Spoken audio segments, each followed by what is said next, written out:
kemuliaan, hormat, kebesaran, keagungan hanya kami berikan kepada Tuhan Yesus Kristus, Tuhan Juru Selamat kami yang telah rela berkorban, bangkit dari kematian dan naik ke surga untuk menyediakan tempat bagi kami orang yang percaya kepada Tuhan.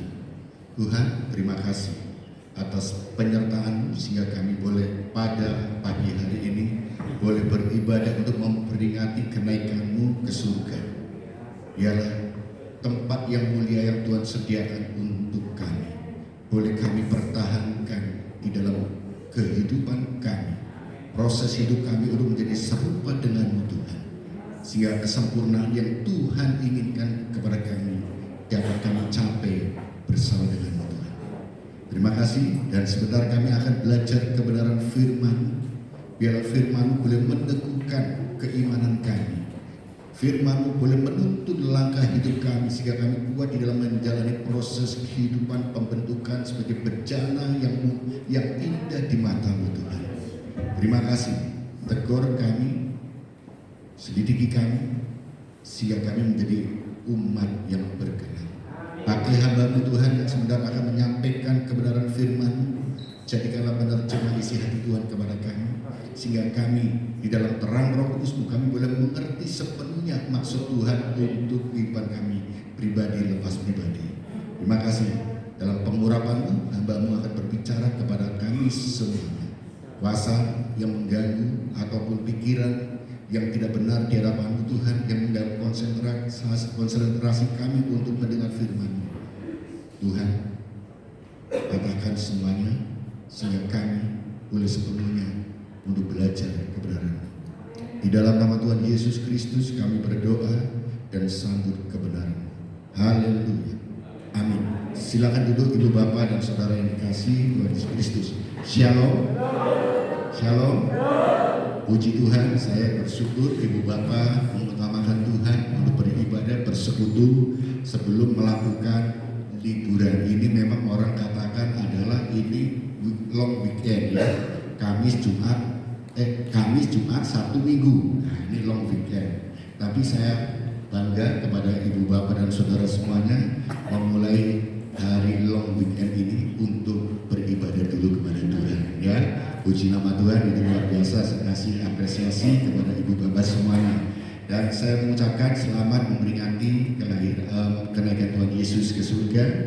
Biarlah kenaikan Tuhan Yesus itu memberikan tempat untuk kita, Ibu Bapak, mempertahankannya ya, dengan proses keimanan kepada Tuhan. Nah, sebentar kita akan mendengar kebenaran firman Tuhan yang akan disampaikan oleh hamba-Nya yang tidak asing sebenarnya, Ibu Bapak, dan saya mengenal beliau juga lama. Dia adalah seorang ibu, ya, dia adalah seorang pembicara di beberapa tempat, dan sebentar kita disegarkan oleh kebenaran firman Tuhan yang disampaikan. Beliau adalah ibu hambanya ya, Ibu Valentin Irawan ya. Tolong Ibu Bapak periksa handphonenya masing-masing dalam posisi silent atau di mute pesawat ataupun supaya tidak mengganggu konsentrasi Ibu Bapak dan Saudara di dalam kita belajar kebenaran firman Tuhan. Tidak akan saya perpanjang lagi, saya beri kesempatan bagi Ibu Valentina untuk maju ke depan dan firman Tuhan.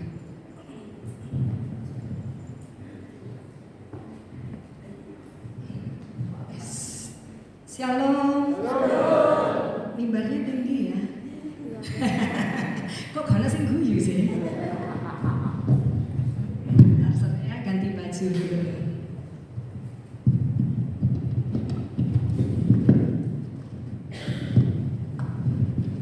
Shalom. Apa kabar semuanya? Coba kasih senyum kiri kanan, katakan engkau disayang Tuhan. Ya, kan kita selesai memuji menyembah Tuhan mestinya ada sukacita. Amin. Yang sakit sudah sembuh, yang gak punya duit nanti dikirim duit. Nah, ini yang paling banter ya. Yang ngalamin tekanan sudah dibebaskan. Amin. Saudara tahu ada sukacita yang luar biasa. Kalau saudara lihat mimbar tadi ya, ini hari yang cukup penting bagi beberapa gereja. Saya tidak bicara beberapa orang, beberapa gereja, hampir semua gereja. Biasanya mimbar itu dibuat bagus, ya, yang nyanyi bagus. bagus, yang WL bagus, singer bagus, pemain musik bagus. Tapi Tuhan tidak butuh yang bagus-bagus ya. Saya ngalamin sukacita, yang main anak muda semua ya. Terus yang singer anak kecil gitu kan.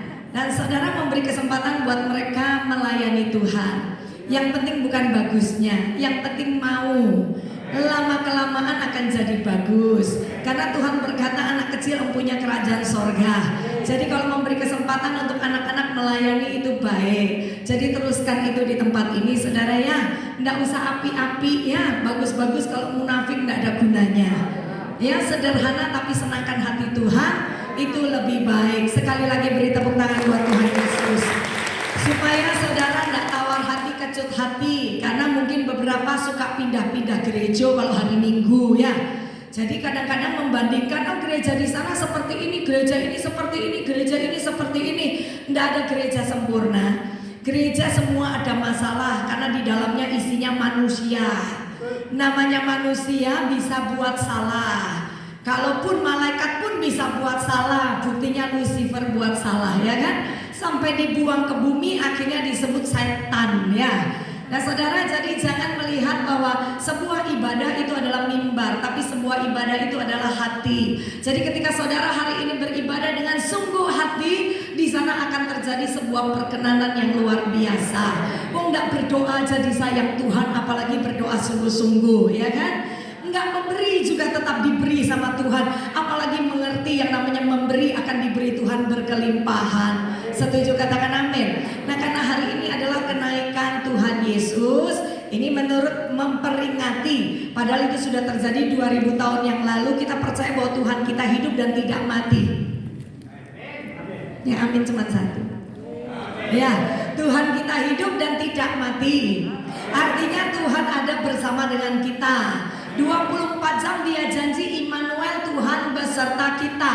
Oleh sebab itu kita harus percaya bahwa kita tidak pernah sendirian. Oma-oma walaupun anaknya sudah menikah semua, sudah meninggalkan oma opa gitu ya, percaya ada satu yang tidak meninggalkan, namanya Tuhan Yesus.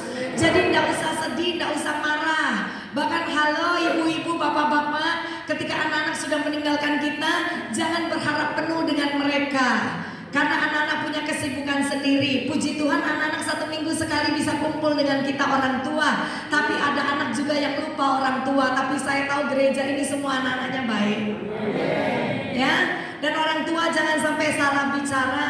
Karena perkataan yang keluar dari mulut orang benar itu besar kuasanya. Jangan pernah mengutukin anak-anak ketika mereka mungkin tidak pulang-pulang. Mungkin mereka tidak kirim uang. Sehingga kita berkata percuma dibesarkan. Jangan, tidak ada kata percuma. Kalau anak kita bahagia, anak kita sukses, itu kan berarti saudara dan saya berhasil. Tapi tidak ingat orang tua. Biar no didoakan, nanti kan mereka urusannya sama Tuhan. Tetapi orang tua yang bijaksana, Alkitab berkata, orang yang bertambah usia, khususnya orang benar, akan semakin segar dan semakin gemuk. Jadi kalau tambah tua tambah gemuk, Alkitabiah. Kalau tambah kurus itu cacingan. Ya enggak lah saudara, enggak boleh gemuk-gemuk. Karena apa? Itu bisa mendatangkan banyak penyakit ya. Tambah usia, enggak usah besar-besar badannya. Yang penting imannya bertambah, kokoh imannya bertambah. Dan orang benar bertambah usia akan berbuah-buah banyak.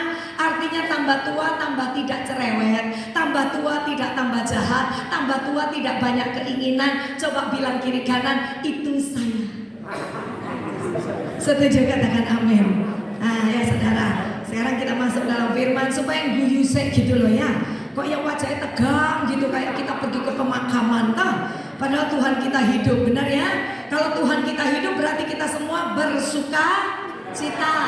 Nah tahukah saudara bahwa ada beberapa hal yang saya mungkin akan sampaikan tentang kenaikan Tuhan Yesus. Satu hal, kita masih berjalan di dalam keadaan yang namanya Paskah, ya kan?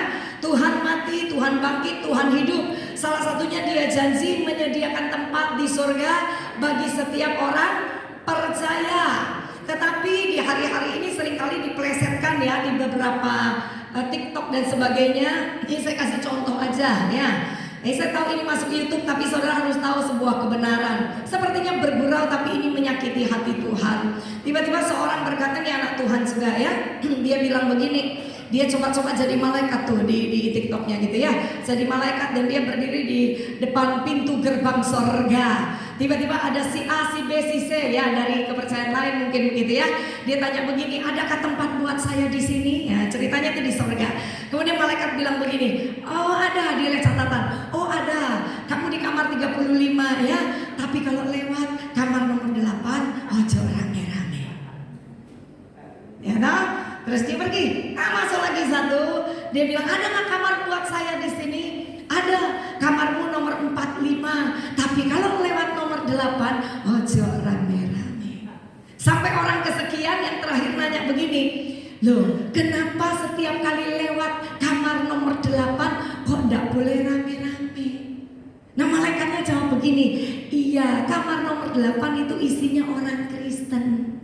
Karena orang Kristen itu tahunya surga itu punya mereka tok. Padahal kalian semua boleh masuk surga. Saudara percaya ini? Di luar Yesus bisa masuk surga? Di luar Yesus bisa masuk surga? Papa saya ateis, mama saya Konghucu. Papa saya sebelum meninggal dia ngalamin sebuah penglihatan. Saya berdoa buat papa saya waktu itu 16 tahun dari saya bertobat di usia 19. Papa saya cungkuak lah itu, coba bilang cungkuak. Ya, papa saya cungkuak lah itu, tahu lah itu ya.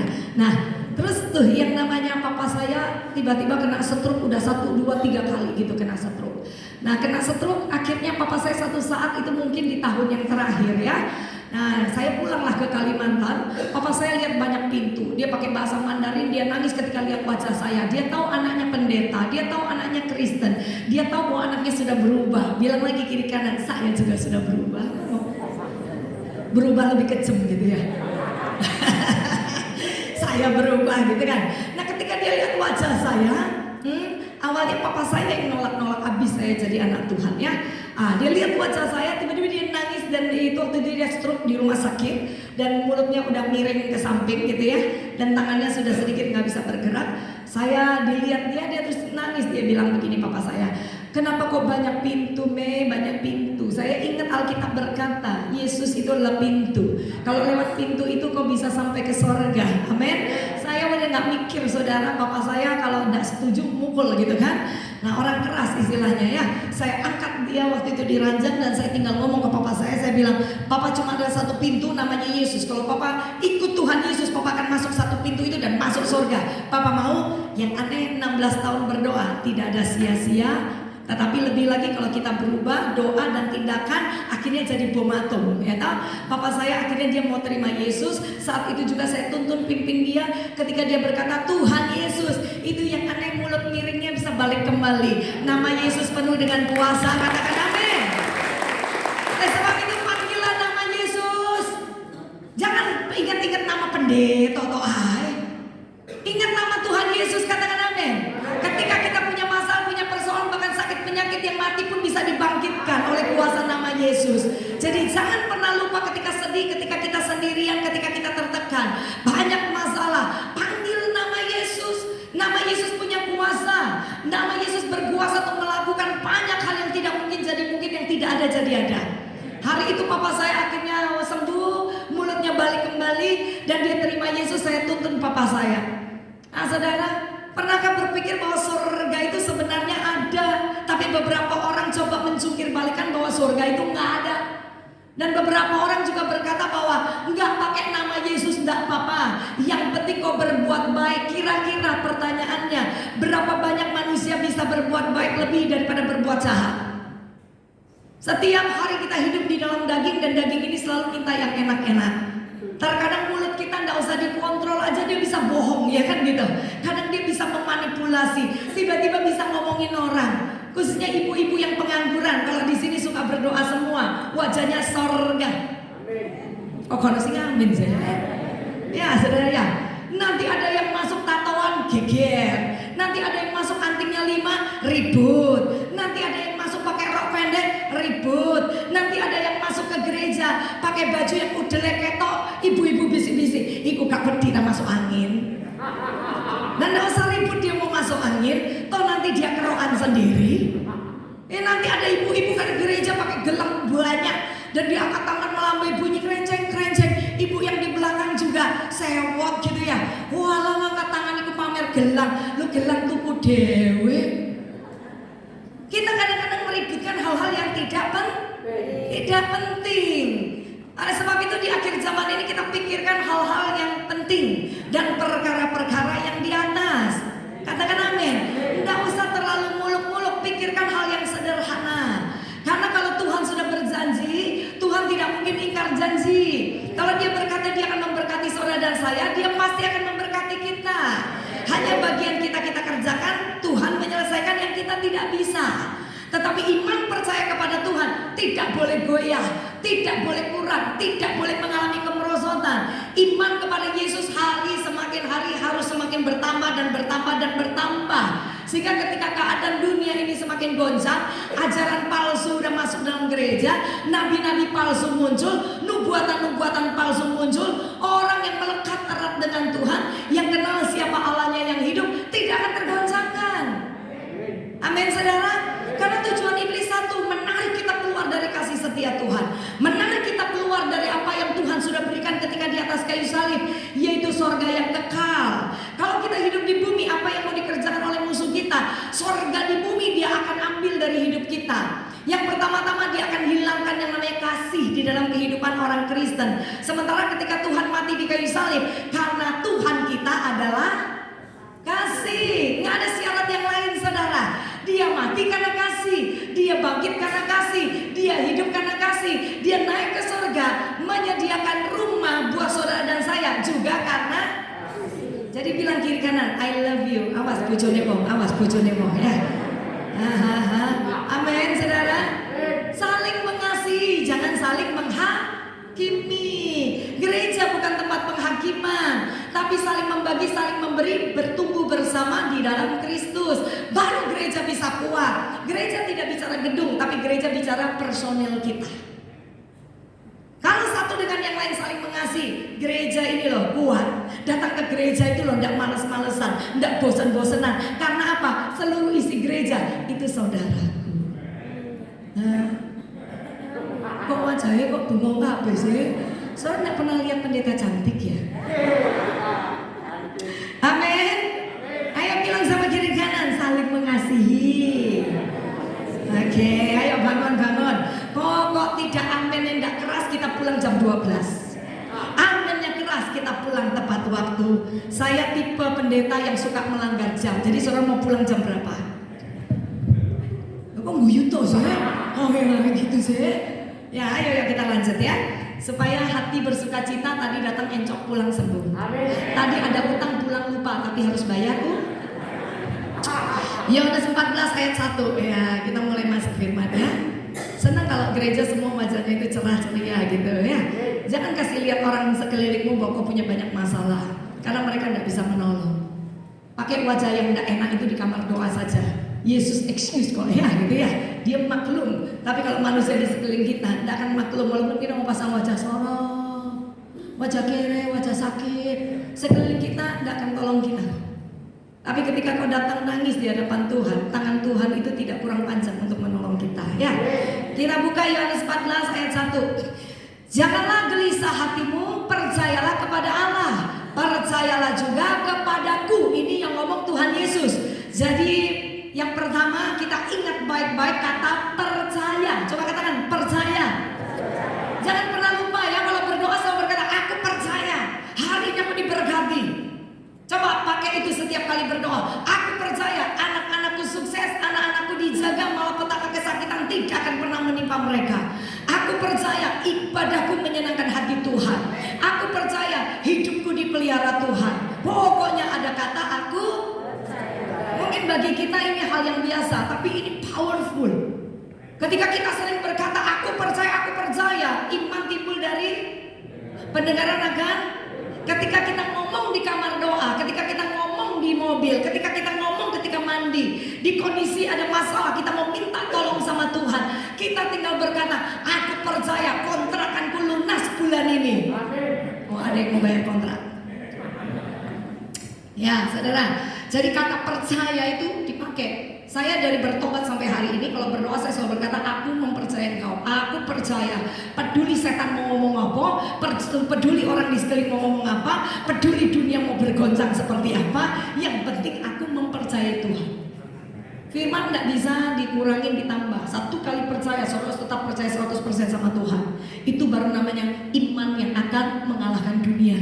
Amin. Ya, janganlah gelisah hatimu. Yang gelisah lambaikan tangan.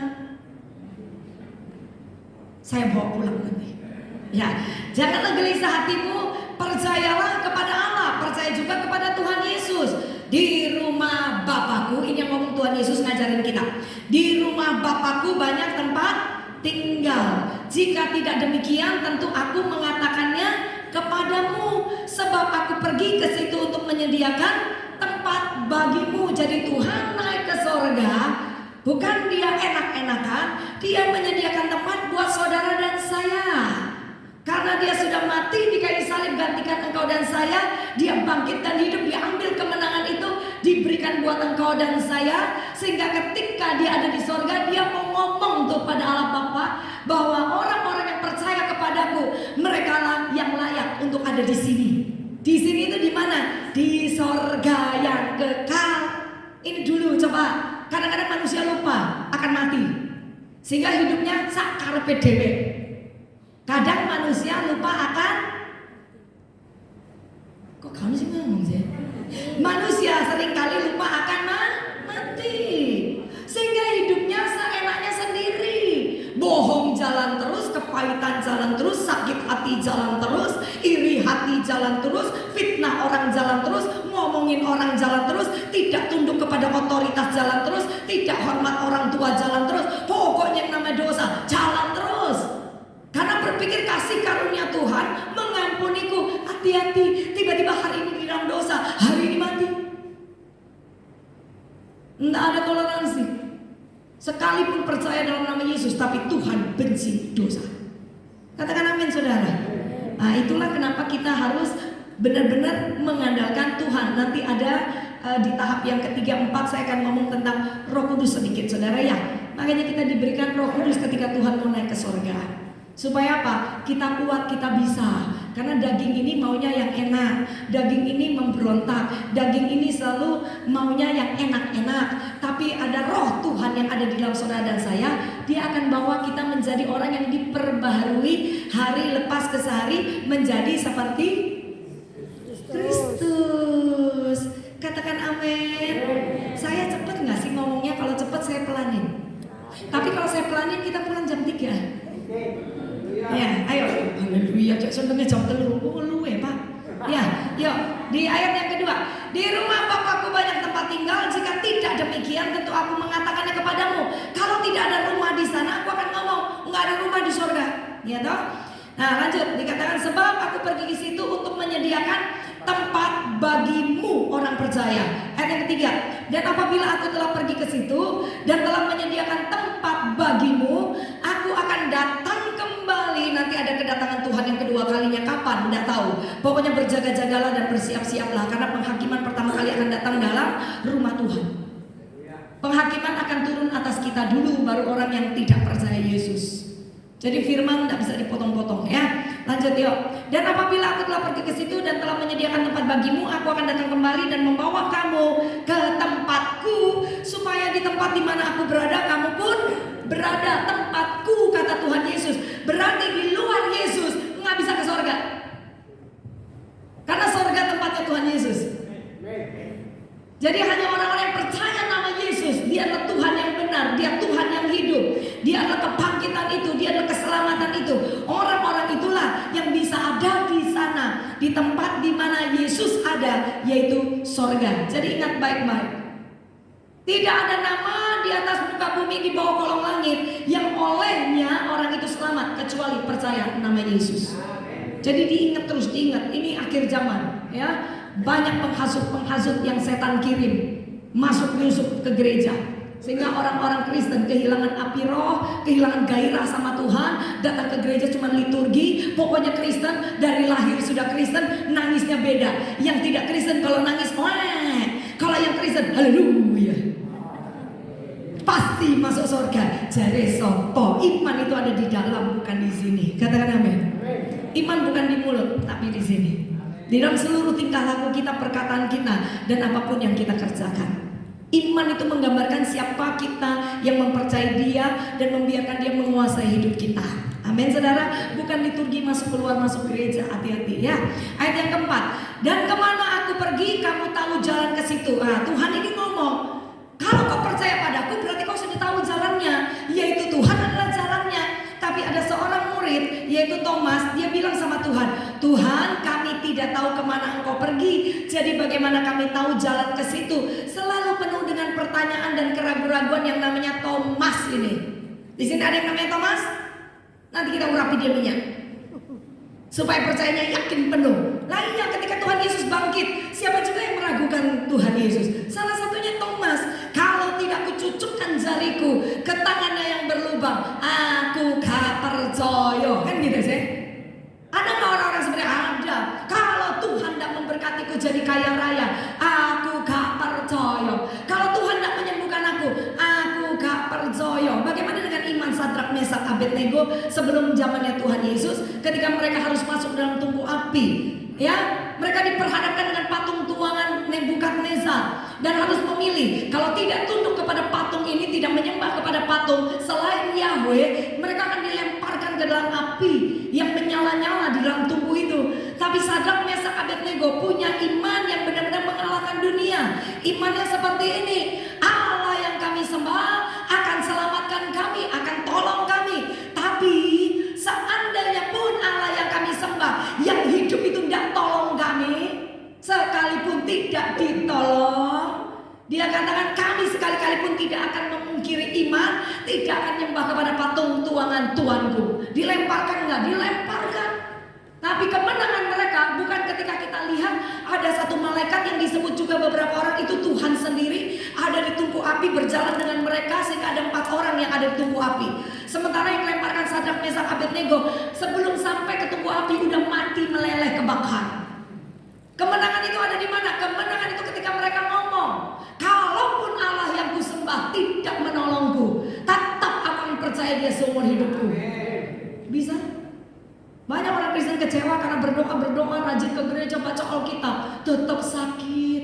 Perhatikan, kadang sakit itu menjadi yang namanya alat seperti Tuhan maafkan saya, seperti Tuhan menaruh kuk gitu ya. Tuhan kan berkata pasanglah pakailah kuk yang daripada kuk itu ringan dan enak. Saudara tahu yang namanya kerbau di sawah itu selalu dipasangkan kuk ketika bekerja. Kenapa? Kalau nggak dipasang kuk ke kanan, ke kiri, miring sana, miring sini. Kadang-kadang kita ini ada yang keras kepala, kalau ngomong kasar, kalau kerja gerodakan, suka berantem, tiba-tiba dikasih Tuhan sakit, ya. Tapi hidup sampai hari ini, sakitnya 10 tahun bu, tapi hidup. Kenapa Tuhan tidak jawab doaku? Percayalah, sakit itu adalah sistem kontrolnya Tuhan supaya kau selamat. Dengan sakit itu kau tahu bahwa kau bukan siapa-siapa, kau perlu Tuhan. Katakan amin. Saya pernah sakit 7 tahun. Saya ikut Yesus usia 19. Di usia 28 akhirnya saya melahirkan anak laki-laki saya meninggal. Hebat-hebatnya lagi saya pelayanan di dalam doa. Katanya orang yang banyak berdoa banyak berkat, sedikit berdoa sedikit berkat, tidak berdoa tidak ada berkat. Saya banyak berdoa, berkatnya masalah. Bilang kiri kanan, masalah. Iya itu berkatnya. Datang sini berkat bertubi-tubi. Sudah anak saya meninggal, saya sakit 7 tahun, rahim saya sobek, kantong kemih saya bocor. Suami saya bangkrut. 13 tahun kita kontrak sana kontrak sini, rumah yang pernah dibeli udah diambil sama importir. Melanglang buana saudara dalam padang gurun. Tapi satu hal yang saya percaya ketika saya baca firman Tuhan bahwa Allah saya tidak kemana-mana, Dia ada bersama dengan kita. 7 tahun saudara, perut saya sakit saudara ya, rahim sobek, kantong kemih saya bocor, dan setiap kali dia kumat saya terbanting-banting. Pada saat itu saya tidak mengerti apa maksudnya, dosaku apa. Saya ngomong sama Tuhan, kalau aku ada dosa Tuhan ampuni aku. Tapi kalau tidak ada sesuatu yang aku lakukan salah, Tuhan seharusnya pasti ada ya kan. Tapi saya berdoa kalau nggak ada yang salah, Tuhan bela saya. Tuhan tidak ngomong apa-apa, Tuhan tidak ngajarin di awal, Tuhan ngajarin di dalam perjalanan iman kita. Di dalam perjalanan itu saya baru ngerti, saya ini tumbuh dari anak yang kepayang. kepahitan. Saya tumbuh dari anak yang rusak hati, luar dalam hancur semua. Kan dari kecil saya selalu dipukul, dimaki orang tua saya. Ketika hal itu terjadi, saya menjadi pribadi yang rusak sebenarnya. Ketika saya ikut Tuhan Yesus, satu hal yang Tuhan mau perbaiki, bukan rumah saya diberikan gedung, bukan mobil yang bagus. Yang diperbaiki adalah saya sebagai rumahnya Tuhan.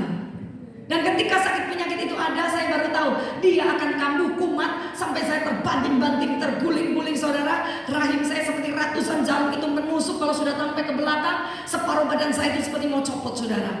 Anak laki-laki meninggal, saya harus sakit sampai 7 tahun. Sementara 7 tahun tidak bisa ke dokter karena suami saya bangkrut, tidak punya uang. Itu perjalanan iman saudara. Nggak langsung hari ini saudara lihat Ibu Valen ada di sini dan cantik ya. Dalam perjalanan itu saudara, Tuhan cuma ingatkan, setiap kali saya emosi, ternyata saya ini emosinya selalu meledak-ledak. Saya gampang tersinggung, sensitif. Kenapa? Saya anak terluka. Saya anak yang selalu dihajar, selalu dimaki. Semua kekerasan, semua hal yang jahat itu masuk di dalam saya. Tuhan ingin memperbaikinya. Dia taruh apa saudara? Dia taruh pengekang. Salah satunya adalah penyakit di dalam tubuh saya pada saat itu. Hari ini Bu Valen sudah sembuh. Tapi pada saat 7 tahun itu penderitaan buat saya. Tapi setiap kali saya masuk kamar doa, Tuhan ngajarkan mengucap syukur itu dulu. Kedua, tiap kali saya salah makan, kumat. Tiap kali saya pakai high heels, sepatu tinggi, kumat. Kecapean dari pagi sampai malam, kumat. Bisa 10 hari saya jalan seperti oma-oma. Kenapa? Rahim saya melilit kayak ditusuk-tusuk jarum. Sementara saya masih pelayanan, saya mulai pelayanan khotbah waktu itu dipercayakan Tuhan ya. Dan itu saya jalan dengan tertati-tati seperti oma-oma, wajah saya udah tarik turun aja saudara. Usia 28 sudah kayak 35, usia 35 udah kayak 40 saudara. Nahan sakit. Tapi lebih lagi ketika Tuhan ingatkan, setiap kali saya emosi, dia kumat saudara. Dan Tuhan bilang, penguasaan diri. Sejak itu saya belajar, tiap ada yang sudah mendidih di kepala saya begini. Ayo ikutin saya, 1, 2, 3. Terus senyum kiri kanan. Anggap tidak ada masalah. Masih ada mendidih, tarik lagi nafas. 1, 2, 3. Supaya ingat masih bernafas kan lebu. Katakan amin. Akhirnya bisa. Dia hadapkan bisa. Akhirnya Tuhan bilang tidak usah lama-lama, cukup 7 tahun. Dan 7 tahun itu tahun yang menyakitkan. Hari ini saya sembuh, saya bisa lompat-lompat seenaknya. Dulu lompat dikit, kumat. Salah bergerak, kumat. Salah makan, kumat. Sekarang everything is okay. Semua bisa kumatkan. Ya saudara, kecuali racun. Ya saudara, apa saja saya makan gak milih. Dulu semuanya gak bisa dimakan. Pernah kan ngerti bahwa Tuhan sayang kita sedemikian sampai dia taruh itu cambuk, dia taruh rotan, dia taruh alat pengekang, hanya karena dia sayang saudara dan saya supaya hidup kita tidak binasa. Amin. Jadi bilang sama kiri kanan, tak papa punya masalah. Ayo ngomong, gak papa punya masalah. Orang Kristen kok wedi masalah sih? Orang Kristen tak boleh takut masalah, katakan amin. Masalah itu ada di bawah telapak kaki kita. Coba diide-ide. Si kencang? Yang kencang bu? Nah, pulang turun 1 kilo ya. Oke, sekarang kita lanjut. Dan kemana aku pergi kamu tahu jalan ke situ. Kata Thomas kepadanya, Tuhan kami tidak tahu kemana kau pergi. Jadi bagaimana kami tahu jalan ke situ? Nanya nih, ya tahu, tidak apa-apa, baik. Tapi ini selalu penuh dengan pertanyaan. Padahal dia bersama dengan Tuhan Yesus sudah lama gitu ya. Dan ayat 6, kata Yesus kepadanya, akulah jalan dan kebenaran dan hidup. Perhatikan kata-kata ini. Tidak ada seorang pun yang datang kepada Bapa loh, bukan surga. Dari semua orang percaya, katanya kepercayaan. Siapa yang panggil Tuhan ya Bapa? Bilang saya. Coba kepalanya diangkat, dedek ngono loh, wah. Sodok sombong gitu loh. Siapa yang panggil Tuhannya Bapa? Siapa yang panggil Tuhannya Dedi? Siapa yang panggil Tuhannya Papa? Tepuk dada, saya. Setuju katakan amin. Berarti yang punya surga siapa? Keras poreh. Biar setan gemetar. Kalau saya bilang saya, setan bilang kak kene, saudara. Siapa saudara saya? Siapa yang punya surga? Karena surga punyanya siapa? Bapak. Oh, pancing toh. Dulu Ibu Valen sampai kagum-kagum ngono ya. Ayat 6. kata Yesus kepadanya, akulah jalan kebenaran dan hidup. Tidak ada seorang pun yang datang kepada Bapa kalau tidak melalui aku. Ingat satu hal, kenaikan Tuhan ke surga menyediakan tempat buat saudara dan saya. Mestinya anak Tuhan bangga. Masalah itu kecil karena Alkitab berkata dalam kitab Korintus, pencobaan-pencobaan yang kita alami, pencobaan yang tidak akan melampaui kekuatan kita untuk menang. Setuju, katakan amin. Berarti penyakit kita biar, kurang duit dikit biar, ditinggal pacar biar, difitnah orang, disakitin suami, cerewetnya istri. Nah, beri tepuk tangan buat Tuhan Yesus. Haleluya. Semuanya biasa. Nah, kalau hidup kita penuh firman kan menang sih. Jadi jangan tidak suka firman. Ya, kita lompat. Segera saya selesaikan. Ini saya dikasih waktu berapa menit? Saya minta beberapa menit lagi ya. Belum kan? Masih 1 jam lagi toh, panitia? 2 jam. Oh, 2 jam. Oke Pak, saya ikutin. Enggak lah ya, yuk kita coba. Nah, yang pertama, Tuhan menyediakan tempat bagi kita. Nah, ketika saudara dan saya sudah punya tempat di sana, kepengen nggak sih orang di sekeliling kita juga punya tempat di sana? Nah, ketika Tuhan naik ke surga, Dia kasih perintah. Perintahnya disebut amanat agung. Coba amanat agungnya Tuhan apa? Pergilah, jadikan seluruh bangsa muridku, baptislah mereka dalam nama Bapa, Anak dan selanjutnya, dan ajarkanlah mereka apa yang kuajarkan kepadamu. Makanya kenapa kegagalan orang Kristen menginjili, kok percaya Yesus, engkau nanti diberkati. Itu ternyata masalah demi masalah datang. Dan orang itu jadi kecewa. Salah siapa? Orang Kristen itu kenapa? Tidak mengajar yang benar karena tidak mengerti dan tidak pernah mau belajar. Orang Kristen suruh baca Alkitab tiap hari susah. Tapi coba nonton film Korea, nggak usah disuruh. Iya bayang. Berdoa susah. Tapi kalau makan, kok nggak pernah lupa ya? Iya bayang. Ih, kau masih jujur ya? Iyalah, kita harus jujur dan hari ini kita bertobat. Katakan amin. Nah, ini perintahnya Tuhan ya, Matius 28 ayat 16. Cepat kok ya. Ya. Matius 28 ayat 16. Sejauh ini saudara dapat berkat? Yang dapat berkat coba mandu-mandu. Oh, anak sing tolong ya. Ayo. Matius 28 ayat 16. Dan ke-11 murid itu berangkat ke Galilea. Kalau saudara lihat Galilea itu daerahnya itu bentuknya seperti gelang, seperti cincin, bulat, dekat yang namanya Tiberias. Bulat begitu saudara ya. Sebenarnya ini bicara tentang tempat perjanjian Tuhan dengan murid-murid. Sebab ketika Tuhan menampakkan diri kepada murid-murid, Dia selalu berkata kepada semua murid-murid, nanti kita berjumpa di Galilea ya, karena ada sebuah perjanjian yang Tuhan mau berikan. Itu tempat di mana disebut tempat sebuah perjanjian, bentuknya seperti cincin. Jadi sebuah pernikahan. Kita mempelai perempuannya, dia mempelai prianya. Nah, tetapi sebelum dia pergi, dia memberikan tugas kepada gerejanya. Dia kasih tugas kepada mempelai wanitanya, bukan tugas buat pendeta. Ingat baik-baik, tapi buat gerejanya. Dan gerejanya itu saudara dan saya. Ini loh, rumah Tuhan bukan di gedung ini. Halo? Ini gedung gereja, bukan rumah Tuhan. Rumah Tuhan itu saudara dan saya, gereja yang sebenarnya. Jadi pesan ini bukan untuk pendeta gembalanya saja, atau mereka yang full time gereja, atau mereka yang sibuk pelayanan di ladang pekerjaan gereja. Tapi semua yang ada di ruangan ini harus dengar perintah ini. Karena ketika dia naik, dia sudah memberikan rumah buat saudara dan saya, sediakan tempat di sana. Tuhan juga kepengen kita sadar.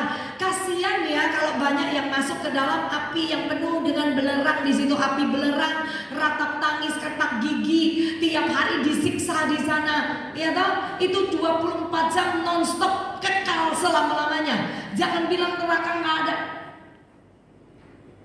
Beberapa orang pernah dibawa ke sana supaya percaya.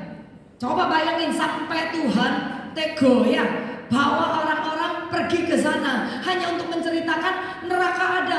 Tapi tetap ada yang ngomong, tidak mungkin ada neraka. Kan Tuhan itu Tuhan yang baik. Kalau Dia ciptakan manusia, ngapain Dia ciptakan neraka? Kan Alkitab kita berkata, ini yang ngomongnya orang Kristen. Dan sudah melayani, dan sudah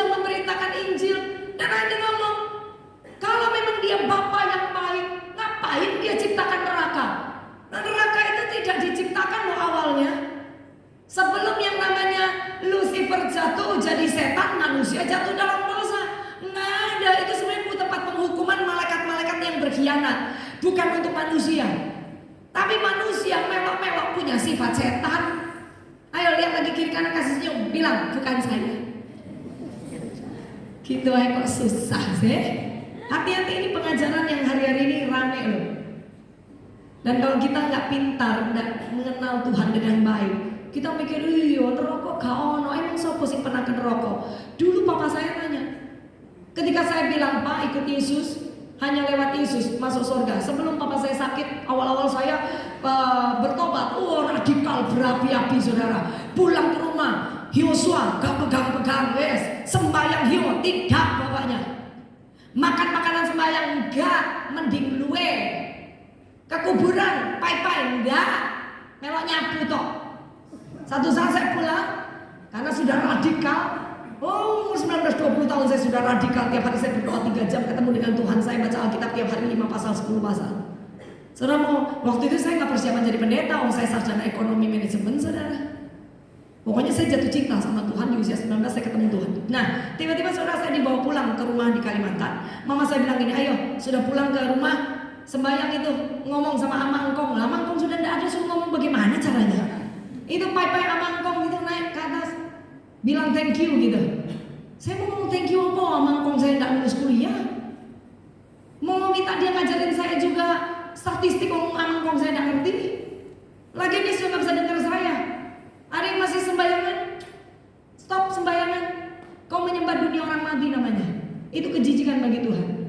Pergi ke Kuamnya, pakai Yosua, pakai apa namanya? Ting ting ting tiung keluar. Jangan pakai baju kuning. Nanti celaka. Lo banyak baju kuning di luar sana kok gak mati-mati. Kita percaya yang begini-begini. Kita tidak percaya penyertaan Tuhan ada dalam hidup kita. Di sini nggak ada tau.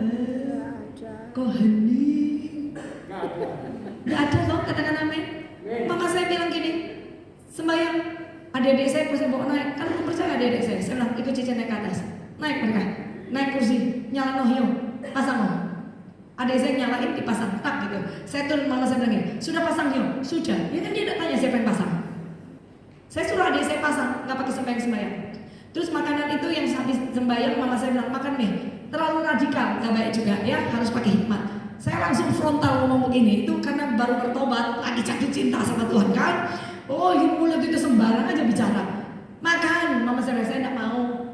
Lo kan tidak mau, ya sekarang kena mangan. Wong itu lo makanan tadi dikasih sama setan. Mama saya bilang gini, siapa setan? Kue setan. Salah penginjilan, salah ya. Tidak boleh di orang tua begitu ya. Ternyata mereka hanya pengen lihat anaknya berubah. Karena saya pemberontak ya. Saya pemberontak, saya tomboy, isinya berkelahi, rokok coba-coba, minum coba-coba, berkelahi, saya tomboy. Karena orang tua saya sayang anak laki-laki. Saya pengen jadi anak laki-laki, kok gak iso ya. Hari ini rodo ayu tapi maskulin titik lah ya. Ya saudara ya, oke lah enggak apa-apa. Nah, waktu itu papa saya juga ngomong, oh Yesus, dia bilang, emang kamu pernah ke surga? Saya digituin. Ternyata waktu papa saya lihat pintu, Tuhan taruh rasa takut di hati papa saya. Dia nanya, pintu mana aku mau masuk? Nah, percaya nggak dia mau surga ada? Papa saya tanya terus, emang kamu pernah ke surga? Coba bawa orang yang pernah ke surga ke sini, papa baru mau percaya. Atau ada yang pernah ke neraka, suruh ke sini, papa baru percaya. Tidak perlu terkadang Tuhan bisa kerja dengan caranya. Amin. Tapi saudara dan saya harus yakin 100%. Wong kita ini kita dipilih sama Tuhan, bukan kita yang pilih Tuhan. Mau sombong apa? Ya apa ya? Wong podo eleke, ya apa ya? Coba lihat wajah kiri kanan, wong podo eleke. Mau ngesok apa? Ya saudara tuh masuk saya melayani, mau sombong apa? Saya bisa ada di atas mimbar, kalau tangan Tuhan turunkan saya, tidak bisa naik lagi saudara. Tapi kalau manusia mau turunkan, Tuhan mau taruh ke atas, nggak ada yang bisa turunkan saya. Hidup kita itu ada dalam kedaulatan Tuhan. Setuju, katakan amin. Sekali lagi beri tepuk tangan buat Tuhan Yesus, haleluya. Ini perintah Tuhan yang kedua. Yang pertama kita dikasih tahu bahwa kita punya rumah di sana. Yang kedua ini poinnya kita lihat ya. Ketika melihat dia, mereka menyembahnya. Ayat 17. Mereka menyembahnya. Ketika lihat Yesus, mereka menyembah Yesus. Tahu bahwa Yesus adalah Mesias. Yang harus dikerjakan kita adalah menyembah Tuhan lewat pujian sembah dan kehidupan kita sehari-hari 24 jam tidak mempermalukan Tuhan. Itu penyembahan ya. Lanjut, saya tidak khusus jelaskan ini. Yesus mendekati mereka dan berkata, kepadaku telah diberikan segala kuasa. Ketika dia mau naik ke surga, dia ngomong, ayo orang yang berkuasa, mana sih? bangun tidur gitu. Ayo, anak laki-lakinya Tuhan itu baju biru dan putih. Senyum. Ya kamu berdua itu lapang ngomong terus. Guyu. Kembar yo. Kembar siapa apa beda telur? Ya, coba lihat ya. Senyum gitu loh, men ganteng kayak ketong. Anak muda kok suara gitu ya. Ayo. Yesus mendekati mereka dan berkata, kepadaku telah diberikan segala kuasa di surga dan di bumi. Saudara percaya Tuhan diberi kuasa surga dan bumi.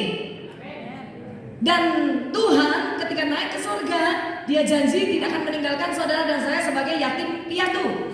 Dia akan datang lagi, yang Dia bilang, aku akan memberi kepadamu seorang penolong, namanya Roh Kudus. Dan itu adalah pribadi Tuhan sendiri. Dan Roh Kudus ada di mana? Coba, Roh Kudus ada di mana? Hati ya, hatiku nang kene. Bilang hatiku. Ya, di hati ya. Coba kita lihat kebenarannya. 1 Korintus 3 ayat 16. Ayo, pelan-pelan belajar boleh ya? Agak lama dikit boleh ya? Saya selesaikan setengah 10 boleh? Saya selesaikan jam 10 boleh? Oh ya sudah, ayo jalan. Saya senang kalau saudara mau belajar, karena setelah selesai ini kita akan masuk di dalam penantian akan Roh Kudus, no? Jangan bilang ini hal yang main-main, penuh roh. Supaya tumpang tangan orang sakit sembuh, nggak usah cari pendeta. Sakit tumpang tangan di badanmu sendiri, dan percaya oleh bilu dari Yesus, orang percaya sudah jadi sembuh. Lihat ya. Tidak tahukah kamu bahwa kamu adalah bait Allah? Dan baca 1, 2, 3. Ayo, di mana roh Allah ada di mana? Di mana? Di dalam, dari kepala sampai ujung telapak kaki dikuasai oleh Roh tuh. Nggak ada gini. Aku kalau ke gereja iku gak iso ngerasa nopo-nopo, ngerasa nopo. Tapi nek gereja sing satu nih iso ngerasa apa? Merinding. Terus kalau mau merinding, nanti jam 12 malam kita ke kuburan. Lo kalau di gereja itu nyembah bahasa roh, gak iso ngalami getaran. Tapi di tempat lain iso sampai ngene-ngene. Nah, susah-susah itu lo banyak stop kontak. Masuk haleluya mana? Innalillahi kan gitu. Kok bingung? Roh Kudus itu bukan berasa, Dia nyata, Dia pribadi, Dia ada dalam saudara dan saya. Manifestasinya ketika kita menyembah, Dia menyadari kehadirannya, tiba-tiba bisa merinding. Karena apa? Dia hadir, Dia roh. Bukan Dia tiup merinding, oke? Terus habis ditiup terus ditumpang tangan geblak-belak. Ada yang muntah-muntah, yang keluar nasi kuning. Iya, urap-urap. Dia bilang aku kelepasan. Iya, kelepasan luwe maneh. Tapi hidupnya tidak berubah. Buat apa masuk kelepasan? Hidupmu tidak berubah, kita tumpang tangan, tumpang kaki, urapi minyak, tinggal masuk di penggorengan. Tapi tidak ngerti berubah, pemarah jalan terus, sakit hati jalan terus, tidur di gereja jalan terus. Hoi. Ibadah tidak mau sungguh-sungguh. Waktunya bangun pagi berdoa, belum berdoa sudah nyekel HP. 1 jam pegang HP, lupa berdoa. Anak muda dengar baik-baik. Generasimu itu masuk generasi yang lebih sulit daripada generasi kami. Kalau kau tidak mau serius dengan Tuhan, setan akan serius dengan hidupmu. Anak muda katakan amin. Masih muda kan yo? Iya kan? Seneng gak sih? Separuh-separuh ya. Guyon gak enak gue sih. Ya, ayo. Anak muda katakan amin. Nangkap ya? Oke, lanjut. Bisa anak muda cek sana sampai wajahnya gini. Umi kita nanti aja nih kok ya enggak apa. Ya kita lihat selanjutnya. Ayat yang 19. Ada kuasa di dalam saudara dan saya. Setuju? Pegang dulu, pegang. Karena roh Tuhan ada di dalam saudara dan saya. Berarti saudara dan saya orang yang berkuasa. Bu, 2 titik gak penting, pokoknya berkuasa. Bu, wes tuwek, gak ada kata tuwek Alkitab. Kaleb itu loh 80 berperang seperti 40. Kita baru gocap, capek. Saya udah gocap, saya 50. Suami saya 54. Anak saya sudah menikah. Sebentar lagi mau punya anak. Haleluya. Ya, saya gocap masih kayak 25 kan? Nah saudara di situ 30,5 Alkitab saya percaya. Semua yang saya baca di firman, saya mau kerjakan, saya mau lakukan. 80 1/40. Jadi di ruangan ini yang paling tua 30 tahun. Amin. Oh iya, di amin ben sehat panjang umur dulu loh. Ya, di ruangan ini yang paling tua umur 30 tahun. Yang paling kecil 10 tahun. Kok mencolok-mencolok ya? Ya. Amin saudara, beri tepuk tangan buat Tuhan Yesus, haleluya. Dan Tuhan ada di dalam saudara dan saya, kita orang yang punya kuasa itu tidak bicara tentang uangnya banyak, tapi tahu siapa kita. Saya ini siapa? Saya pernah melewati masa miskin, tidak punya uang 13 tahun, berdoa untuk punya rumah, tidak ada uang sama sekali. Dari nikah tidak punya uang, mujizat kok terjadi, bisa beli rumah, harganya waktu itu 42 juta. Itu pun mujizat, tidak diceritakan, tidak nutut. Saudara ya, kapan-kapan undang saya lagi aja ya. Ya lo rek ya. Nah saudara ya, kemudian habis itu rumah, suami saya bangkrut 2 kali. Sementara saya sakit, tidak bisa pergi ke dokter karena tidak punya uang. Nah, anak saya yang kedua meninggal, anak saya yang pertama satu-satunya ya, 26 tahun ini sudah menikah tahun lalu dan ini sedang isi. Nah saudara, berjalan dengan waktu, saya pengen punya rumah. 13 tahun berdoa untuk rumah. Tiap kali tutup mata, Tuhan kasih angka 3M. Saya bilang gak ada uang 3M. Tuhan bilang 3M. Apakah Anda percaya? Jadi saya tiap kali ngomong ke suami saya, nanti kita beli rumah 3M. Suami saya bilang, duit soko, duit sorga. Gak pusing saya. Kamu ngomong tok gak bayar saya. Ngomong itu membangkitkan iman loh saudara. Dari mana uangnya? Nggak usah tahu karena Bapak kita itu sumber dari segala sumber dan Dia adalah segala-galanya. Kau nggak perlu tahu bagaimana caranya Tuhan. Yang penting percaya sama Tuhan. Sebab pikiran Tuhan itu setinggi langit, sedalam samudera, seluas samudera, sedalam lautan. Nggak bisa kita selamin saudara. Yang penting kita percaya dan tunggu tanggal mainnya, kan begitu. Nah hari ini saya punya rumah itu setelah 13 tahun berdoa. Nah ketika semua orang bertanya, ibu rumahnya di mana? Saya sebut rumah di sini. Untung gak ada yang tanya, ibu rumah beli apa kontrak? 13 tahun saya khotbah di mimbar dengan cara seperti ini. Untung gak ada yang tanya, ibu rumah beli apa kontrak? Saya akan jawab gini, kontrak. Tapi lu nganggur yang ngurusi rumah gua. Dari naik sepeda motor sampai punya mobil kecil, sampai akhirnya punya mobil yang besar. Naik sepeda motor gua lama saudara, saya keliling-keliling Surabaya, Sidoarjo. Sekarang saya sudah di Surabaya. Saya bisa bayangin Ayu ini pakai helm sampai di tempat rambutnya lepek kabeh saudara, pakai eyeliner, beber saudara kayak kuntilanak. Bisa nggak saudara bayangin perjalanan itu? Saya sudah lewatin. Ya, yuk jalan sama Tuhan. Dan apakah pada saat itu saya ragu bahwa saya punya kuasa? Saya tahu firman itu ya dan amin. Saya tetap berjalan dengan kepala yang terangkat. Masuk ke dalam gereja saya khotbah seperti ini. Diberkatilah orang-orang yang ada dalam gereja, termasuk para diaken penatua. Ketika pulang saya disalamin. Ibu terima kasih berkat khotbahnya jadi berkat. Sampai di depan pintu saya ditanyain, ibu naik apa? Mana kendaraannya? Saya bilang naik motor. Saya nyetir sepeda motor. Dan dia akhirnya bilang gini, oh motor ya, Surabaya itu repot ya. Motor itu loh. Motor itu roda 2, motor roda 4. Nah saya kan gak ngerti wong Kalimantan. Saya bilang motor. Yang mana bu? Nah tepat itu kok yang pas di depan pintu gereja, sepeda motoran semua di situ kan. Saya tunjuk, ini motor saya. Tadi saya langsung tarik wajah. Pendeta khotbah berkat, khotbah penjara, peperangan rohani kuasa. Hei dilalai kere. Bagi saya tidak penting. Saya pulang, saya lihat perubahan wajahnya dia. Sedikit terintimidasi. Ya iyalah saudara, saya manusia kok. Sampai di rumah saya masuk kamar doa saya. Saya nangis, saya teriak sama bapak saya. Saya bilang, Bapak, aku ndak soge, ndak apa-apa. Ndak punya rumah, ndak apa-apa. Ndak punya mobil, ndak apa-apa. Tapi kamu terlanjur jadikan saya anakmu. Dan kamu terlanjur naruh saya di mimbar. Jadi apa yang ku percayai, aku tetap percaya hari ini. Sampai nangis, kakak yang ini perkasa saudara.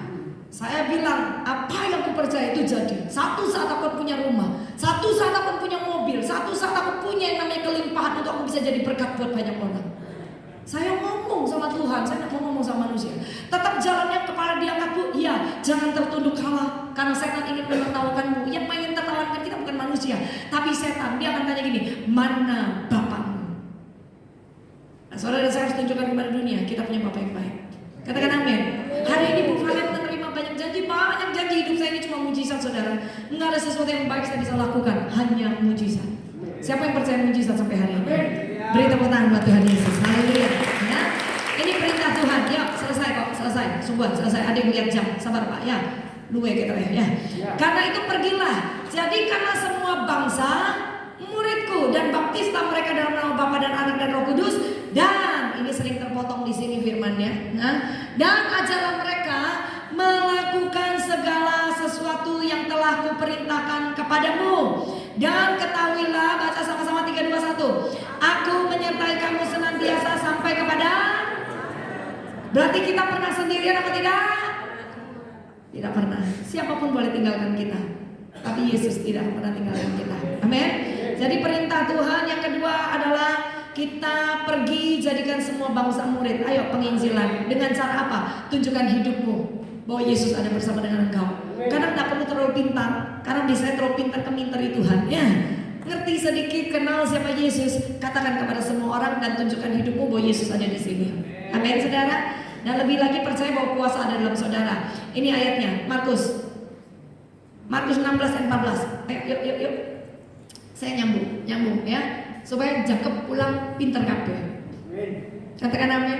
Oma-oma tiba-tiba pintar semua. Nonggo kabeh diinjili ya. Ayo, lihat Markus 16 ayat yang ke 14. 16 ayat yang ke-14. Akhirnya ia menampakkan diri kepada 11 orang itu ketika mereka sedang makan, dan dia mencela ketidakpercayaan dan kedegilan hati mereka. Dia mencela orang yang tidak percaya. Oleh karena mereka tidak percaya kepada orang-orang yang telah melihat Yesus sesudah kebangkitannya. Kita percaya toh Yesus kita bangkit dan hidup? Lalu ia berkata kepada mereka, pergilah ke seluruh dunia, beritakanlah Injil kepada segala makhluk. Nggak peduli mau hitam putih, keriting lurus, pendek tinggi ya, gemuk atau kurus, nggak peduli kaya atau miskin, semua harus dengar Injil. Siapa yang memberitakannya? Saudara dan saya. Bukan tugas pendeta, tugas orang percaya. Ayat 16. Siapa yang percaya dan dibaptis akan diselamatkan, tapi siapa yang tidak percaya akan dihukum. Ada yang belum dibaptis? Nggak ada, semua sudah dibaptis. Oke. 17. Tanda-tanda ini akan menyertai orang-orang yang percaya. Itu tadi. Kuasa yang ada pada Yesus ada pada saudara dan saya. Hal yang ketiga, perhatikan saudara. Ya, hal yang ketiga, kuasa itu ada dalam saudara dan saya. Ayo praktek. Jangan jadi orang Kristen pasif. Saya ini bermula dari jemaat kok, nggak ada sekolah teologi saya. Saya jadi pendeta nggak ada sekolah teologi sampai hari ini. Sekolah saya kamar doa. Sekolah saya itu perjalanan hidup. Guru saya adalah Roh Kudus. Ibu Valen kenapa nggak sekolah? Pengen sekolah. Tahun ini saya pengen sekolah. Tapi begitu banyak masalah lagi. Tiba-tiba suami saya di bulan November divonis cancer liver. Sudah selesai sakit saya, miskin saya, anak meninggal, dimusuhin banyak orang, dijauhi teman-teman sepelayanan. Kalau saudara punya masalah yang biasa menjauhi itu justru teman-teman di dalam gereja. Karena penghakiman itu selalu muncul di dalam gereja dulu, bukan penghakiman Tuhan. Hakim-hakim yang tidak sekolah sarjana hukum bermunculan di dalam gereja. Di sini nggak ada, katakan amin. Ya, nah suami saya divonis sakit itu, kemudian kami berjuang dalam doa dengan iman percaya. Singkat cerita aja ya, 1 bulan kemudian MRI yang ketiga ternyata tidak jadi cancer. Ini udah berkat buat kita. Beri tepuk tangan buat Tuhan Yesus ya. Nggak jadi cancer tapi hemangioma, pembengkakan liver gitu ya. Nah, pembengkakan liver dalam perjalanan begitu sampai November, Desember, Januari, Februari, bolak-balik Kuala Lumpur, saudara bolak-balik Kuala Lumpur, nggak diapa-apa sama dokter. Seperti sebuah perjalanan Tuhan mengajarkan sesuatu buat kita. Sampai singkat cerita akhirnya suami saya masuk ruang operasi, sebenarnya yang tidak boleh dioperasi dari beberapa dokter. Tapi dokter ini nekat saudara, masuk ruang operasi, ternyata cuma dibuka, dilihat ternyata benar nggak bisa dioperasi, terlalu bengkak. Kalau salah potong mati. Saudara pikir Tuhan tidak ada di ruang operasi, Tuhan ada di sana. Dia jaga suami saya. Seandainya kalau Tuhan tidak ada, sekarang saya janda, saudara. Ya, dan saudara tahu bahwa suami saya ini limited edition, cari di toko sudah nggak ada.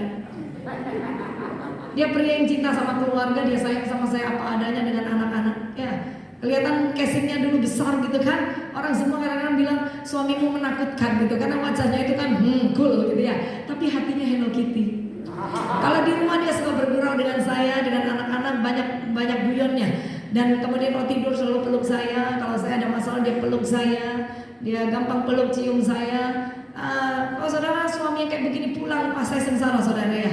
Bu kawin lagi, nggak ada model suami saya dan saya tidak akan kawin lagi. Halo Bu, coba lihat wajah suamimu yang bawa suami lihat. Model kamu nggak keluar lagi, bilang. Ayo Bu, ngomong sama saya. Wah nangis gini ngomong ke papa, ngomong ke papa, ngomong nggak ya. Model seperti suamimu itu tidak keluar lagi. Satu juga katakan amin. Para janda gak usah ikut-ikut ya. Tuhan Yesus adalah suamimu. Beri tepuk tangan buat Tuhan Yesus ya. Nah, akhirnya nggak jadi operasi. Bayangin saudara, di bedah 18 cm nggak diapa-apain saudara. Sudah gitu bukan dijahit, di staples saudara kayak robot. Udah di staples tek ngono saudara. Oh pada nangis saya gemetar saudara ya. Nah singkat lagi akhirnya 2 minggu balik lagi ke sana, diembolisasi, dimasukin koil saudara di saluran darah ke liver supaya livernya tidak masuk darah-darah terlalu banyak, supaya tidak terjadi pendarahan. Akhirnya ditutup. Kalau orang pasang ring jantung itu membuka, ya atau katup. Ini menutup saudara. Dan ring jantung 2, 3 paling banyak 5. Suami saya bisa dibuat kulaan saudara ya. Dari paha kateter masuk 6, dari perut langsung ditembak itu 15. Jadi ada 21 koil. Kadang saya gurau sama suami saya bilang begini, kalau nanti sudah sembuh sempurna kita tidak perlu lagi ke dokter tahun-tahun depan, itu koil kita jual, saya bilang gitu. Ya saya gregetan gitu kan. Nah, tapi akhirnya ketika perjalanan itu saya mengalami sebuah penyesalan. Tapi saya tidak mau lama-lama, nanti kayak Yudas mati gantung diri terlalu menyesal dan tidak mengerti bahwa maksud Tuhan itu baik, ya kan? Saya balik lagi dengan iman saya percaya bahwa semua perjalanan orang Kristen, orang percaya itu ada Tuhan di sana punya rencana yang besar. Nah hari ini kalau saudara tanya, Bu gimana keadaan suami saya sudah sembuh sempurna, liver baru sudah Tuhan berikan buat suami saya. Beri tepuk tangan buat Tuhan Yesus ya. Nah saudara, orang percaya itu gampang kok ngomong dengan percaya supaya setan itu nangis, supaya setan tahu apapun rancangan buruk dari dia tidak bisa menghalangi rancangan yang baik datangnya dari Tuhan. Setuju ya? Oke, ini yang sangat terakhir ya. Tanda-tanda ini akan menyertai orang-orang yang percaya. Mereka mengusir setan demi namaku. Mereka akan berbicara dalam bahasa-bahasa yang baru bagi mereka yang sudah penuh Roh Kudus. Jangan tidak aktifkan Roh Kudus di dalam saudara dengan menyembah di dalam roh. 18. Mereka akan memegang ular dan sekalipun mereka minum racun maut, mereka tidak akan mendapat celaka. Mereka akan meletakkan tangannya atas orang sakit dan orang itu akan. Ini bukan ada di dalam pendeta, ini ada di dalam orang percaya. Anak muda pegang baik-baik. Tumpang tangan orang sakit sembuh. Segala gangguan setan diusir dalam nama Yesus, dia akan pergi. Minum racun ular tidak akan mati, kecuali kau coba-coba bunuh diri pasti mati. Tapi kalau ada orang mau meracunimu hanya karena Injil, karena hidupmu benar, jengkel mau buat orang lain, percaya racun itu tidak akan mematikan saudara. Ini janji Tuhan ya. Dan kuasa ini ada dalam saudara saya. Bahkan diberi yang namanya berbahasa baru, yang kita sebut bahasa roh. Sementara gereja memadamkan bahasa roh karena berpikir bahasa apa itu. Generasi anak-anak muda sudah tidak mau minta kuasa Roh Kudus penuh atas mereka. Jadi mereka menyembah di mimbar hanya dengan bahasa Indonesia. Oh Tuhan baik, Tuhan Yesus luar biasa dan sebagainya. Sementara kuasa Roh Kudus akan bekerja ketika kau penuh dengan roh. Tanda yang pertama adalah kau pasti berbahasa baru. Jadi ayo belajar. Nah 10 hari nanti ke depan ada masa penantian Roh Kudus dicurahkan. Benar gak? Anak muda minta sama Tuhan. Dulu saya minta sama Tuhan. Saya dengar teman saya nyembah, saya cuma bisa haleluya Kristen baru kan tahun pertama. Terus yang kedua mereka saya bingung juga melalala kok gak iso. Yang ada yang sandal lawas ya kamu pula sandal lawas ya. Terus ada yang lila terserah lah kan setiap orang tuh beda. Tidak akan pernah sama. Sampai kau touch dengan bahasa baru. Bahasa barunya tidak akan sama. Saya punya itu di kamar doa saya. Tidak ada yang bisa niru. Saya ngobrol dengan Tuhan. Bukan cuma bukan. Saya ngobrol sama Tuhan dengan bahasa baru yang saya tidak ngerti. Tapi itu bisa buat saya menangis. Saya rasa dipeluk Tuhan. Ketika ada batu di hati saya kayak boom, dia keluar meninggalkan saya. Saya rasakan sebuah kelegaan. Dan kerinduan itu anak muda kau harus punya. Hari ini saya nggak bisa Roh Kudus. Saya punya pengalaman ketika dibaptis Roh Kudus, saya tertawa 1,5 jam nggak bisa berhenti, saudara. Kapan-kapan ya. Ayo, kita lanjutkan. Ini wajahnya ada yang tegang, ada yang lihat jam terus. Yang lihat jam itu bingungi saya. Ayo, ayat 18. Mereka akan pegang ular dan sekalipun mereka minum racun maut, mereka tidak akan mendapat celaka. Mereka akan meletakkan tangannya atas orang sakit dan orang itu akan percaya, saudara. sakit di sini angkat tangan. Enggak apa-apa. Ada yang sakit? Ya wes, di rumah ya wes. Ya, kalau perutnya sering sakit lambung, pegang. Didoakan oleh pilur dari Yesus. Lambungku diberikan yang namanya pelumas. Tidak ada nyeri, tidak ada yang sakit. Tapi setelah itu, ojo stres. Karena stres itu memicu sakit lambung. Jangan makan pedas. Katakan amin. Jangan makan yang asem-asem. Itu namanya hikmat akal budi yang dikasih Tuhan. Tumpang tangan tapi goblok, nggak ada gunanya. Ada satu ibu gemuk dia, tapi nggak gemuk sekali. Waktu ketemu saya pertama kali, jalannya sudah nggak enak kakinya. Bu Valen, tolong doakan saya, kaki saya sakit. Saya bilang, Ci, kakimu itu kecil, badanmu itu besar. Saya mau doakan. Ingat ya, nggak ada sakit turunan. Sakit keturunan itu bisa turun karena gaya hidupmu sama dengan orang tuamu. Apa yang dia makan, jam berapa dia makan, gaya hidupnya, tidurnya jam berapa, itu akan mempengaruhi. Nggak ada yang namanya sakit keturunan, tapi gaya hidup keturunan ada yang mendatangkan penyakit yang sama. Nangkap ya? Halo, kita kadang-kadang dibodohin setan gitu kan. Nah saya bilang diet toh. Mumpung saya umur segini diet supaya kakimu itu ketolong gitu ya.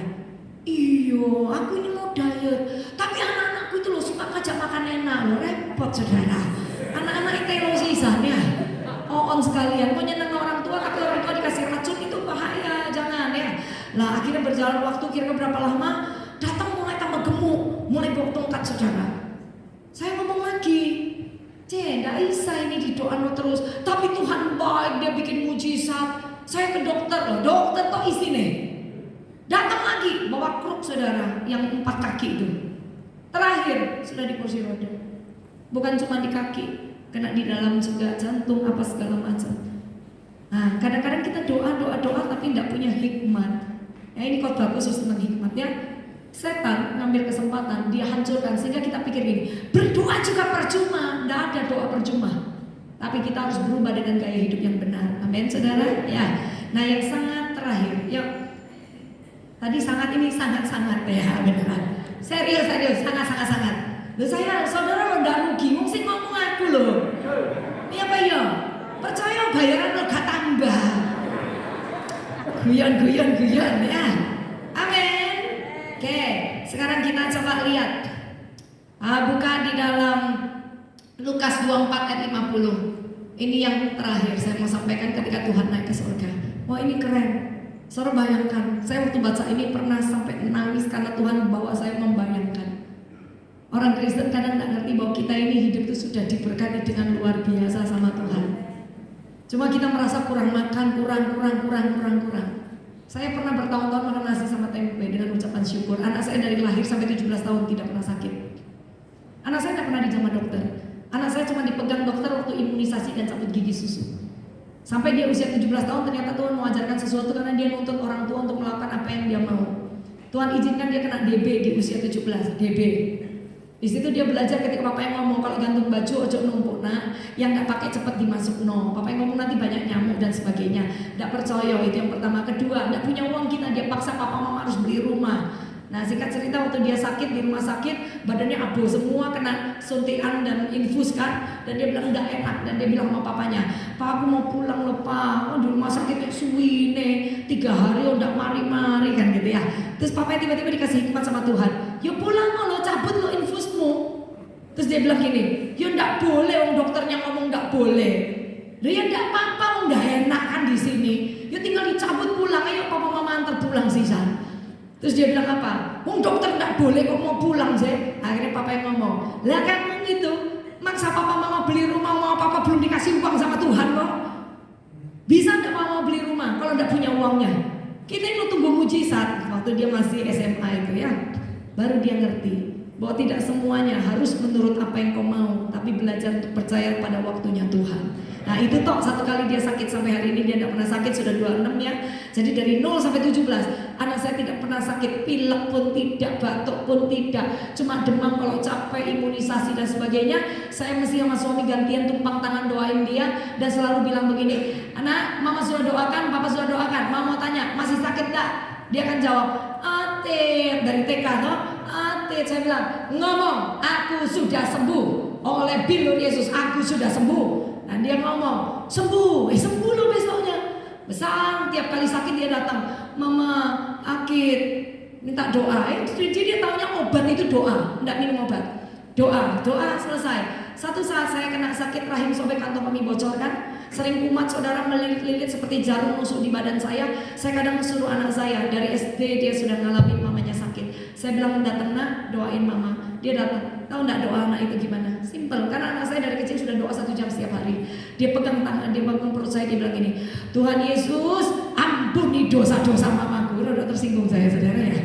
Ampuni dosa-dosa mamaku. Oleh bilur darah Yesus, mama sudah sembuh. Dia kasih pertanyaan yang sama. Anak kan niru orang tua. Orang tua pemarah, anaknya double pemarah. Mamanya cerewet, anak kan double cerewet. Mama ndak punya iman. Tiap apa, lihat anakmu apa-apa minta.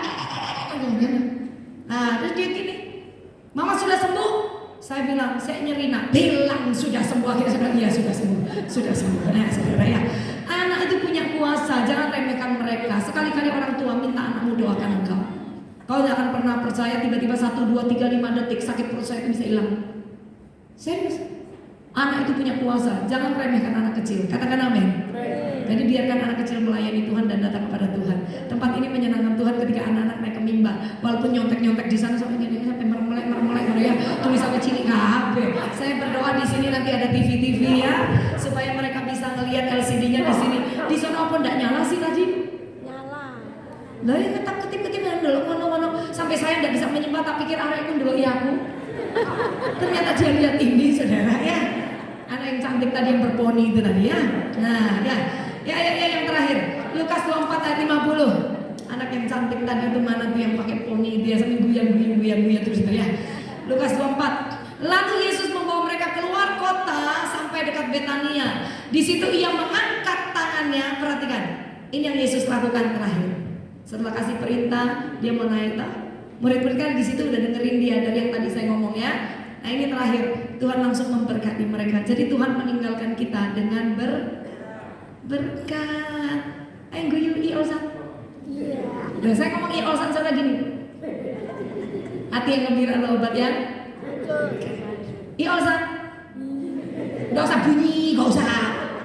Ngono yo, nggak pedih sampingnya. Ayo semua di sini dulu. Mau apa ndak nurut saya, kita nggak pulang. Olsan. Yang pakai masker itu masih gini. Ya. Olsan. Nah, bilang sama kiri kanan. Mana ya? Supaya hidup gitu loh tetanggamu. Yang di sini, Oma maafkan saya ya, Opa maafkan saya. Masalahnya saya khotbah mimbar. Jadi otoritas di tangan saya. Nanti turun tak sengkemi ya. Ayo, Olsan. Kasih lihat kiri kanan. Nah gini loh seharusnya orang Kristen. Beri tepuk tangan buat Tuhan Yesus, haleluya. Orang yang diberkati penuh suka. Oke. Lalu Yesus membawa mereka keluar kota sampai dekat Betania. Di situ ia mengangkat tangan. Bayangkan, ia mengangkat tangannya dan memberkati mereka. Dan ketika ia sedang, coba perhatikan ayatnya. Ayo belajar. Ketika ia sedang, ayat 51. Ketika Yesus sedang memberkati mereka, ia berpisah dari dan terangkat. Berarti tangan Tuhan Yesus begini sampai dia naik terus seperti. Coba tangannya semua diangkat. Saya aja udah sedih nih, udah merinding saya. Tuhan begini loh. Waktu dia bilang, gue mau pergi loh ya, gue mau pergi. Dia melepaskan dia naik. Berarti sampai hari ini tangan Tuhan tetap seperti memberkati kita. Ada nggak yang merasa tidak diberkati? Ini loh kebenarannya. Pegang, taruh, simpan dalam rohmu. Tuhan memberkati saudara dan saya setiap hari 24 jam. Setuju, katakan amin. Ketika kita mengerti diberkati, mereka sujud menyembah kepadanya, lalu mereka pulang ke Yerusalem dengan sangat Olsan. Pokok sukacita. Ini. Ayo, Olsan. Oke, ya. Nah, mereka sujud menyembah kepadanya, lalu mereka pulang ke Yerusalem dengan sangat bersukacita. 53. senantiasa berada di dalam bait Allah dan mereka rajin beribadah seperti saudara dan saya. Setuju? Kita percaya diberkati Tuhan sampai hari ini bahkan sampai selama-lamanya. Tangan Tuhan tetap memberkati saudara dan saya. Beri tepuk tangan buat Tuhan Yesus yang bangkit berdiri semua. Nah, ini loh kebenarannya Tuhan